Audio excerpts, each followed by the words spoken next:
Welcome and thank you for joining us at The Conversation presented by the New York State Writers Institute at the University at Albany. My name is Ed Schwarzschild. I'm a fellow of the New York State Writers Institute and director of creative writing here at UAlbany. Before I introduce today's guest, David Shapiro, let me remind you that this and all our author interviews are posted on the Writers Institute YouTube channel, and you can find them at The Conversation on our website, nyswritersinstitute.org. Please follow us on Facebook, Twitter, Instagram. If you wish to support future programming like this, you can make a donation at our website, nyswritersinstitute.org, and we would, of course, be grateful. Today's guest, David Shapiro, is a proud UAlbany alum. He's now an award-winning filmmaker and visual artist based in New York. You can see more about his work, his awards, his career on our website. He's with us today to talk about his gorgeous tour de force, brand new film, Untitled Pizza Movie. Bomb magazine described Untitled Pizza Movie in this way. It said, David Shapiro's brazenly unclassifiable Untitled Pizza Movie unfolds over the course of 7 episodes, like a detective story chronicling the fates of multiple missing persons. Shapiro's investigation is personal and metaphysical, characterized by hectic energy and a tone that's both rhapsodic and mournful. I'll add that it's just really a true work of genius, and you can screen it now on Metrograph. There'll be details about that on the website as well. We're incredibly fortunate to have David with us here today, and congratulations on the new film, David, and thank you for joining us on The Conversation. Thank you, Ed. It's my pleasure. Thank you so much for your generous words. And hello, Writers Institute. Hello, Albany. Great to see you. We have so much to talk about, and I wanted to devote the bulk of our time to talking about Untitled Pizza Movie. But I thought we could start with just a little bit about your path to art making. Sure. What early inspirations pushed you in that direction? What inspired you? What gave you the idea that this could be a possible path for your life? Were there any teachers, experiences, and maybe anything particularly attached to UAlbany as well, if that is the case? You don't have to fabricate anything, but if there Well, is I some could, and UAlbany. I'm very capable of that. I just well might, but in this case, I don't have to stretch too much because, in fact, I did study at UAlbany, and in fact, I studied English. I was an English major and an art major, and so those two things come into my practice. As far as how I ended up as me, well, I'm not sure I could have done anything else. I'm kind of like, professionally incapable of certain things, but I do fit neatly in the fault lines between writing, filmmaking, object making, performance, and I'm interested in that, in traveling those lines that don't neatly fit in. And it's not that I'm deliberately doing it. I can't help but do it. So, the people that I studied with at Albany, in fact, who had great influence, I took Toni Morrison's course when she was here.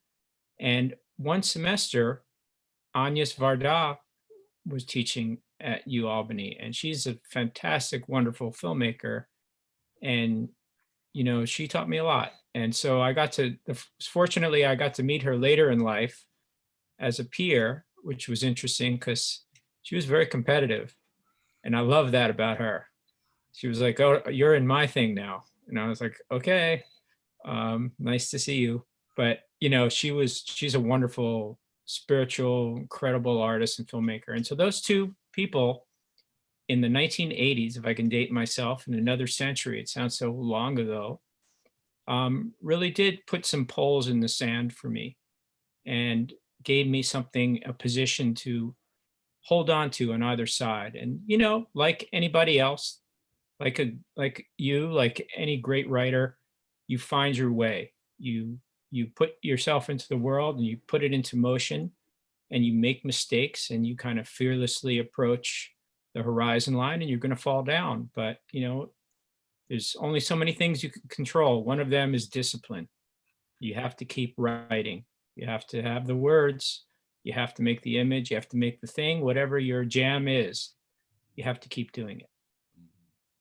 I can't believe, I must have known this, but I can't believe that Agnes Varda was teaching at UAlbany. Can you, what was she teaching? How is that possible? What was Well, she doing here? How's well, that I'll possible? tell you what brought me to, how like what things happen in life that you can't that's kind of what Untitled Pizza Movie is about in a way, is how much do you write your own life? How much do forces, internal and external, conspire to make you who you are?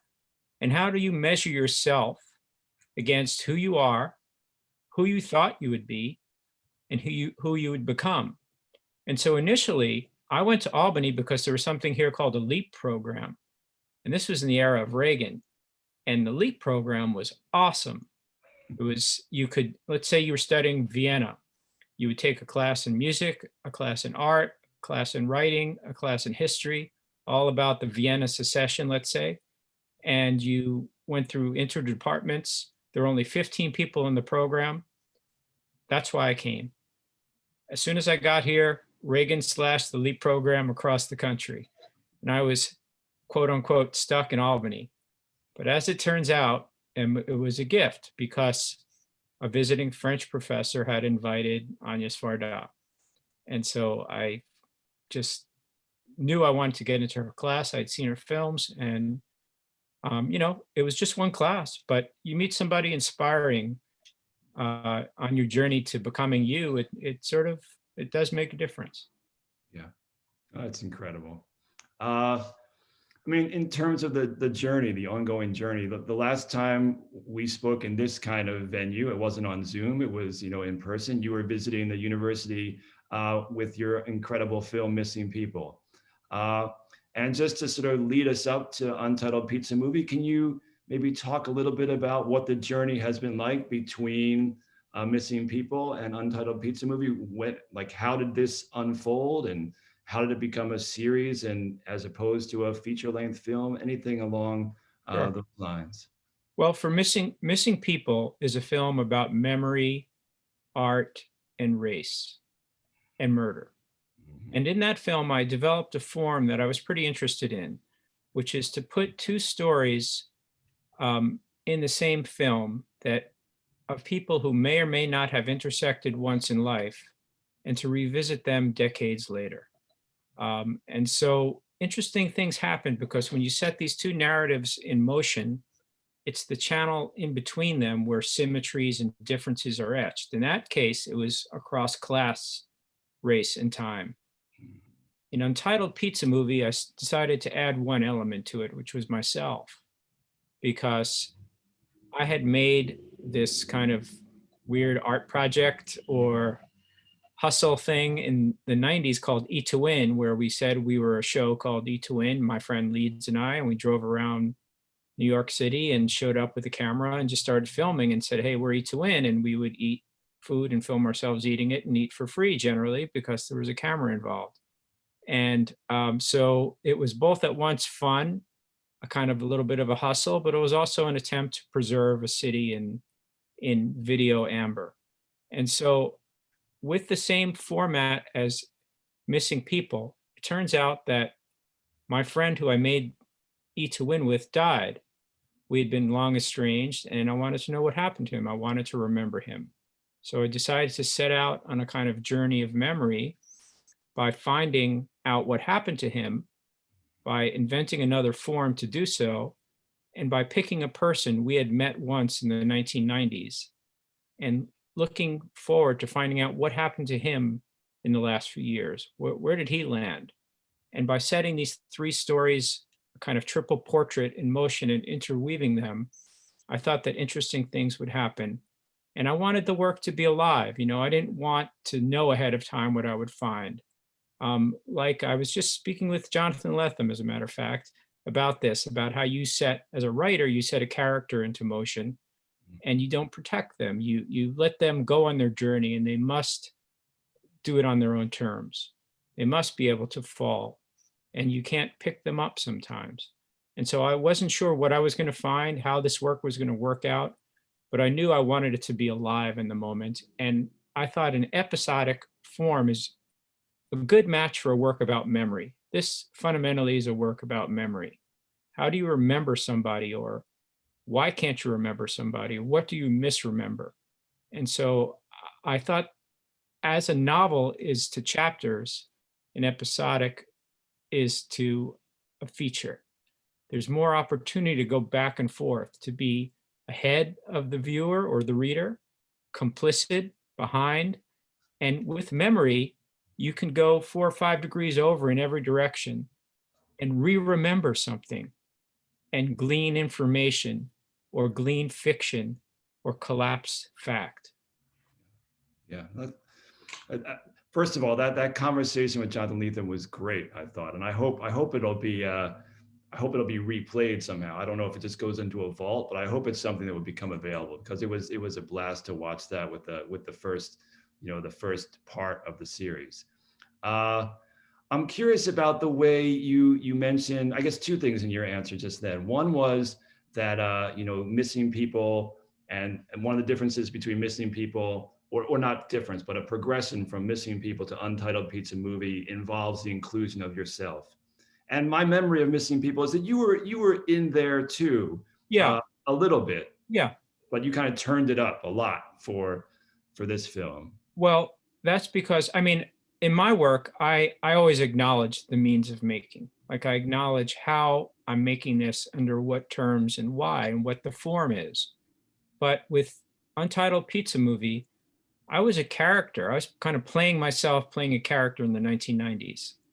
Yeah. People then called me Dave. And so I was Dave, and I'm David now. And I thought it was interesting to not that I'm not Dave, but when you go, like, are you Edward or Ed? You change. Sometimes for writers, you try on different ways of being. You could be E. Schwarzschild, for instance. I Right. could be D. Shapiro or DS Shapiro, or so on and so forth. But putting these same Eds and Davids in the same work, it begins a conversation of identity and of shifting character, almost the roles that you play over the course of your life. And I knew that I was in the original archive. I had to be in the current one.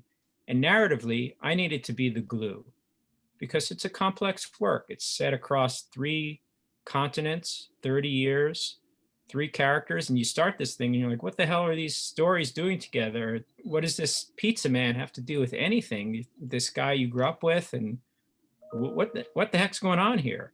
And so I needed to be the sort of person to be a shoulder, to lead, and sometimes to play with the voice of it being at once very literary, Prousty, and in Yes. another, like, vernacular, pizza-y.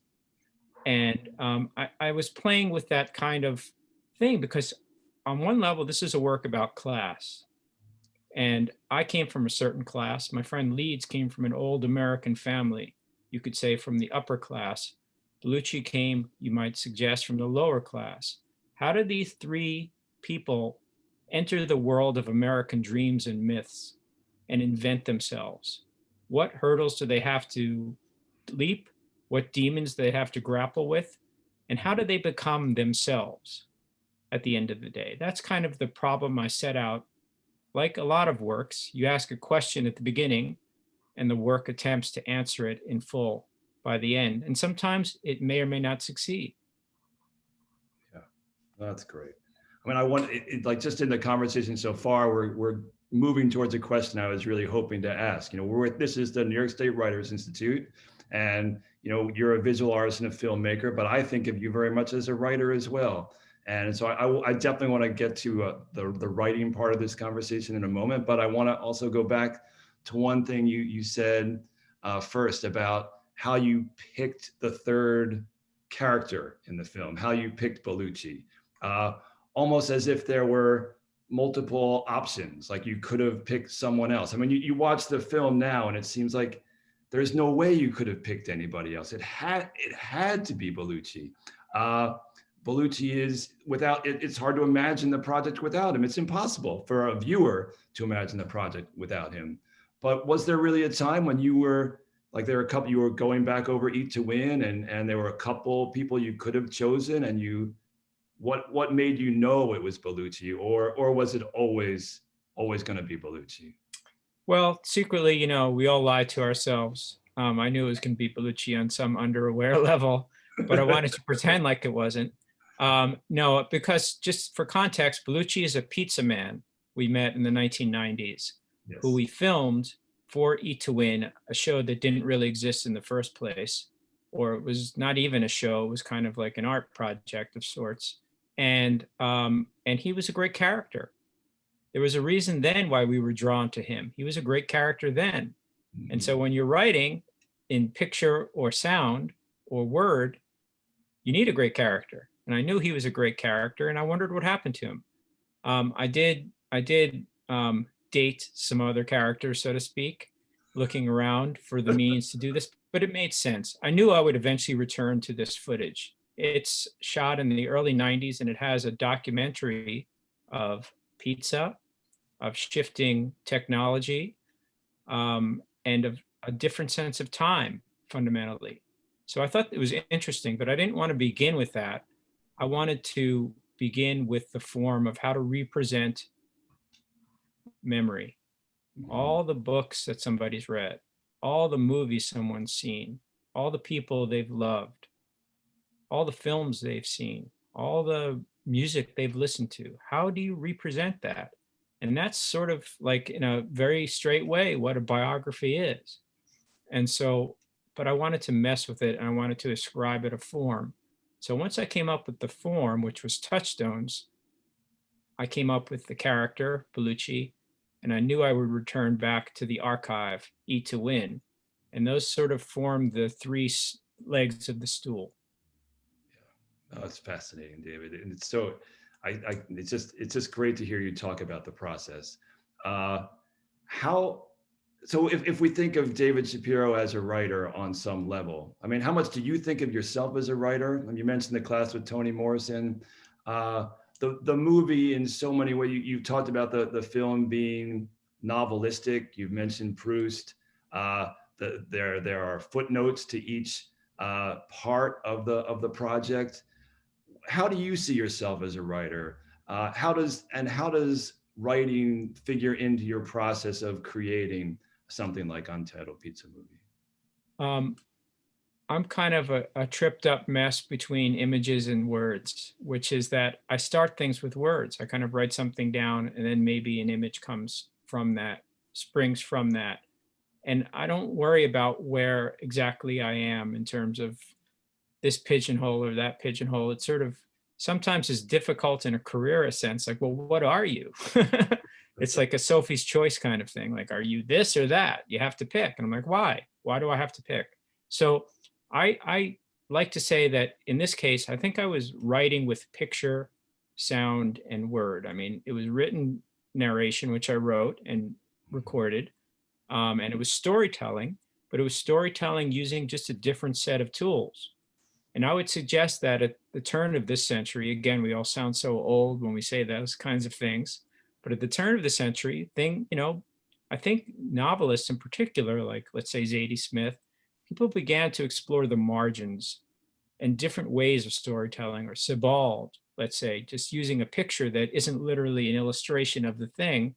And I'm interested in that gulf between reality and fiction and representation, and how you can sort of make it your own and use it in a surrogate way to talk about vulnerability or uncomfortable things, or things like loss, death, love, beauty, art, politics, whatever it be. Yes. There's a way to sort of live in those channels that's more complex than maybe a straight beginning, middle, and an end.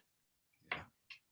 Yeah. So a line like, I mean, without giving anything away from the film. I mean, people need to watch it. I don't want to take away some of the incredible twists and turns of the film. But I mean, the film opens with a spoken line in a way, or it's very close to the beginning. I remember the sequence of events, uh, and I mean, just to walk us through it, that's a written line. Uh, like I don't know if you can reconstruct. I don't know if you remember the sequence of events of writing. I remember the sequence of events, but maybe you could walk us through like how a line like that, how you discover it, how you write it, how it finds its place in the overall project. Sure. Well, not only did I write and direct this work, I also edited it. And so editing for filmmaking is akin to writing and rewriting. And really it's about, where do you start? Where do you end, and what's the middle? But if it's a work about memory, it does not have to be chronological. So I knew that I wanted to start, like, parachute somebody right in, get us right into, we're with these freaks driving around a truck, showing up, claiming to be the show, eating pizza. What the heck is going on? It'd be fun and weird, and it's a good ride.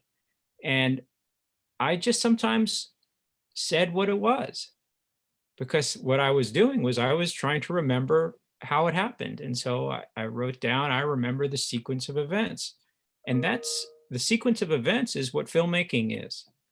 It's where do you put the sequence of events? And from the most earliest forms of cinema, people realized, if I take a close up and put it next to a long shot, it collapses time, it bends time. So language that bends time married with picture that bends time becomes a real interesting focal rack between background, foreground, character, protagonist, and set, or the world. And so that's what I began to do. And I played with the language like any writer would. I just had picture and sound to underscore it or bounce it off and complete the meaning. Yeah. One example I'll give is, I went to a public school to film, where I went to public school, and every day I pledged allegiance like all American kids of a certain generation did, right? And instead of saying I pledged allegiance, I recorded like 35 kids pledging allegiance.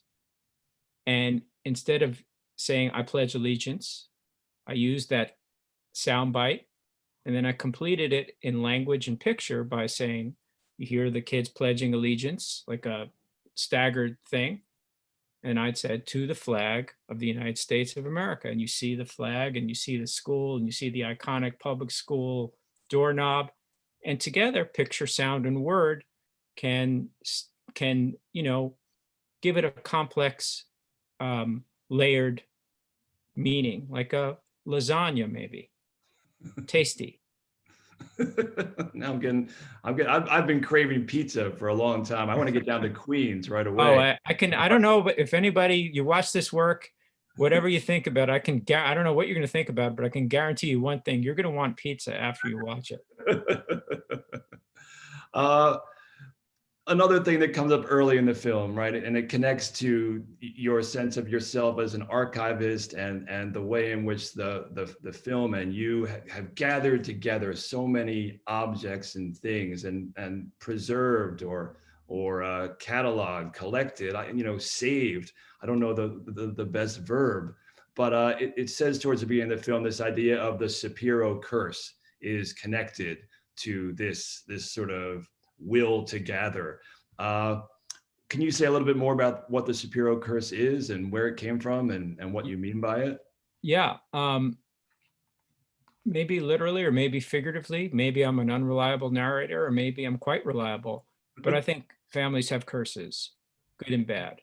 In other words, they have tics. They have associative, complex dynamics between the family members, and they like certain things and they do certain things. And sometimes it's together, sometimes it's apart. My mother was, I'll be generous and use the word archivist. She saved everything. She saved, birthday cards and blah, blah, blah.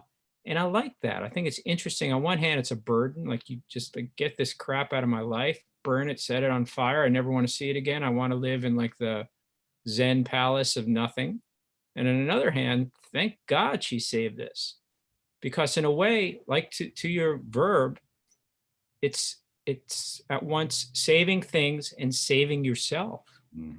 It's proof in a fast moving, disposable world that you were alive in the moment, and there's an artifact, there's a trace of that moment. And so, on one hand, I was battling sentimentality and nostalgia throughout this thing. I was wrestling with it because I hate it. I don't want it to be a disposable, sentimental piece of garbage. At the same time, I like it. I want to stop the world, slow it down, look at it, look at this thing, look at this birthday card, look at this photograph.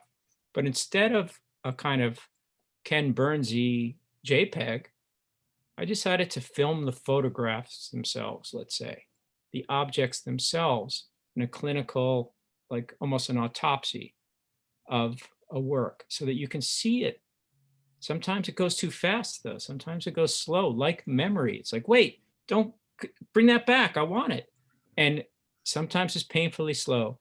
And I thought it was an interesting way to kind of represent memory um, as literally touchstones. Yeah. No, I love that it's always in motion. You know, that you have created the conveyor belt and the turntable to amplify the effect of that motion. It's not just the camera moving past an object. It's the camera watching an object spin or zoom by.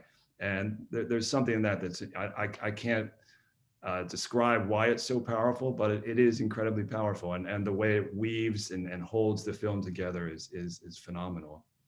Uh, there's so much more to talk about. I wanna ask you a question about teaching. You know, because I know you teach at UAlbany often, you teach other places, and I wonder how the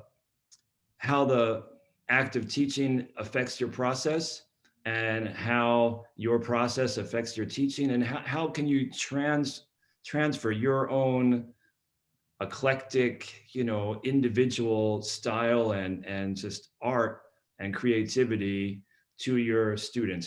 How's that back and forth work for you? Well, first of all, I would say, if I can out you, like you, I love teaching. And I think I get a lot out of it. It's not just that I like to give and teach. It's selfish too. I do think you absorb a lot. You absorb perspective. People's journey to be in that class are different. Each one is different. They're certainly different than mine. And especially, honestly, in a state school, it's quite different than in a ivory tower. Hmm. There's much more diversity. There's much more complex journeys. It's not so straight, and people really worked hard to get there. Maybe they're the first in their family to go to college, in fact. So I respect that and honor that. And, you know, I often make work with the students. Like I've made a film with students at Albany where I had them play other artists, making work that was different from their own and bringing them to the crit. And then I had the art professors from the faculty critique their work and put these two things together. I'm always looking to kind of collapse genres and forms because I think interesting things happen. Sometimes it's a disaster, quite frankly, and it's like it's like the souffle that collapses. But sometimes it stands up and is elegant, or it's weird. And I like the kind of eccentric collision. And teaching is that. It is communicating knowledge, but it's also listening. And it's also understanding that there's not a monolithic meritocratic way of approaching. It's about a kind of organic give and take, and of giving somebody both support but challenge to say, hey, that's kind of crappy work, or you know, that's really compelling, but where's the you in the work?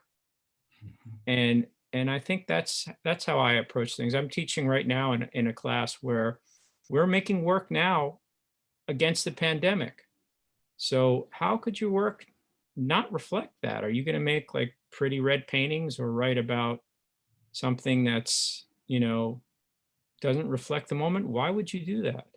Hmm. And on some level, I understand why it's an escape. On another level, I think it's an opportunity to be human and to communicate something very personal set against this collective thing, this collective loss, this mess we're all living through. Yeah. Why wouldn't somebody do that? So I'm sort of nudging my students, and I think it's a kind of good coping way to do it. I'm not sure if your experience, your students are writing, if they're registering the moment in their work or not. Yeah. Yeah. No, I love your use of the word against in this conversation about how to position work in relationship to the pandemic. People would say I'm writing about the pandemic, but I like that shift to against, almost like you're engaging with it, but kind of like there's some kind of pushback. And I think that that's an interesting way to think about how writing or filmmaking might address this, these brutal times we're living through. Well, to your point, even in, let's say, ninth grade English writing class, what's the first thing somebody says? Write what you know. Well, you write what you know. You write who you are. You write about your life. You write about what you know in life, but set that against a bigger moving collective backdrop. That's history to me. Mhm. And the sort of audacious part of Untitled Pizza Movie is I decided to make a movie about a very small little story, a friendship that I had with somebody in the 1970s and 80s and a pizza man, but to do it to paint it on a grand canvas, to use all the tools of a kind of high production episodic television show to tell a very small story, and to put these together because I think fundamental emotional truths about being human are recognizable in small stories, are recognizable in eccentricities. It's people's eccentricities that make us unique. I don't want to file those down. I want to highlight those. I want them to stick out. I want you to get a splinter. Yeah. Yeah, there's only, I mean, we say it again and again in writing workshops, right? That it's only through the specific that you have any chance of grasping the universal. No That question. there's no other path. That's Uh, right. yeah. Totally agree. What do you, I mean, one last question before we have to go, but now that the movie's done, right? It's on Metrograph. People can watch this incredible piece of work, wherever they are. Uh, all and but what for you, what happens at the end? I mean, all the things you've collected, all the things you've gathered, now you've put them in amber. You've honored the friendship, you've memorialized it, you've captured its beauty.